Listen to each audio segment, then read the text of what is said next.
ఇసుక మాఫియా దందా వెనుక అధికార పార్టీ నేతల అండదండలు బలంగా ఉన్నాయి. ఇసుక క్వారీలో ఓ రాజకీయ నేత సోదరుడి హస్తం ఉండటంతో కోట్లు విలువ చేసే ఇసుక అక్రమంగా జిల్లా సరిహద్దులు దాటుతోంది. చెన్నూరు నుంచి హైదరాబాద్, వరంగల్కు లారీల్లో తరలిస్తున్నారు ఇసుక మాఫియా కంత్రీలు.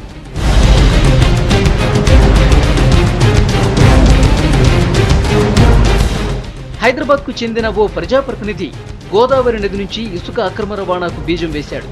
మొదట గోదావరి నది నుంచి ప్రారంభమైన ఇసుక అక్రమ తవ్వకాలు చెన్నూరు, గోదావరి నదీ తీరంలో జోరందుకున్నాయి.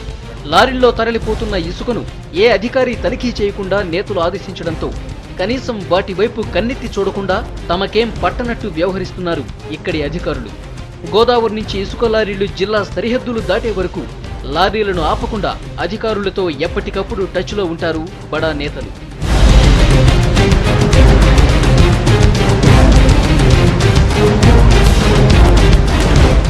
ఒక్కో లారీ ఇసుకకు 50,000 పలకడంతో దీన్ని ఆసరాగా చేసుకున్న నేతలు గుట్టుచప్పుడు కాకుండా ఒక్కో రోజు సుమారు 100 లారీల వరకు ఇసుకను తవ్వేస్తున్నారు.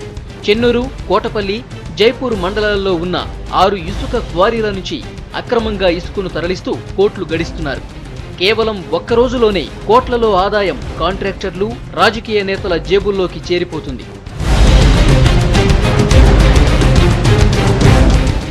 ఇసుక అక్రమ రవాణాపై స్థానికులు పోరాటం చేసినా ఫలితం లేకుండా పోయింది.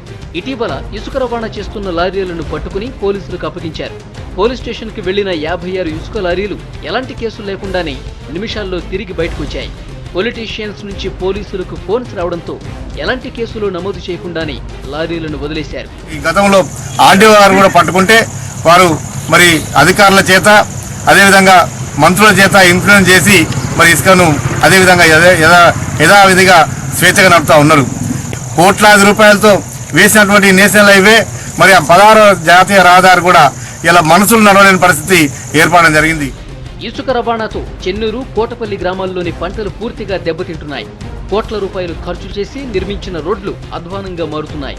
లారీలను అడ్డుకుని ధర్నా చేపట్టినా పట్టించుకునే నాథుడే లేడు. స్థానికంగా ఉండే రాజకీయ నాయకులే ఇసుక క్వారీ కాంట్రాక్టర్లకు మద్దతు పలుకుతున్నారు. పోలీసులు, రెవెన్యూ అధికారులు రాజకీయ నేతలకు కొమ్ము కాస్తున్నారు. అక్రమంగా ఇసుకను తరలిస్తూ ఉన్నప్పటికీ కూడా దీని మీద ఎలాంటి పర్యవేక్షణ ఈ రోజు ప్రభుత్వం జరపడం లేదు. ఈ రోజు ప్రభుత్వము ఈ ఇసుక కాంట్రాక్టర్లతోటి ఇసుక మాఫియాను అక్రమంగా ప్రోత్సహించడం లోపల ప్రభుత్వం యొక్క కీలక పాత్ర పోషిస్తున్నదనేటువంటి అనుమానాలు వ్యక్తమవుతా ఉన్నాయి. ఎక్కడ ప్రజలు అడ్డగించిన 5 క్షణాల్లో సాయుధ బలగాలు తిరిగి ప్రజలను అలగదొక్కి ఈ రోజు ఇసుకను అక్రమంగా హైదరాబాద్కు తరలిస్తా ఉన్నారు. ఇసుక అక్రమ రవాణాకు ప్రొక్లైనర్లను వాడటంతో కూలీలకు ఉపాధి కరువవుతోంది. బావులను తలపించే ఇసుక తవ్వకాలతో నీటి మట్టం భారీగా తగ్గిపోయింది. దీంతో బోర్లు ఎండిపోయి నీరందక వ్యవసాయ భూములు ఎడారిగా మారుతున్నాయి.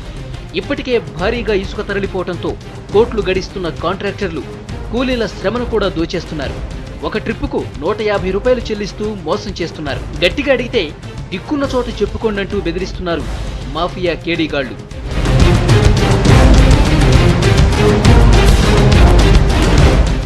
ఇసుక మాఫియా దందా ఇలాగే కొనసాగితే కరీంనగర్ జిల్లాలోని చాలా ప్రాంతాలు ఎడారిగా మారే ప్రమాదం ఉందని స్థానికులు ఆందోళన వ్యక్తం చేస్తున్నారు. ప్రభుత్వ ఉన్నతాధికారులు జోక్యం చేసుకుని ఇసుక మాఫియా అక్రమాలకు చెక్ పెట్టాలని కోరుతున్నారు.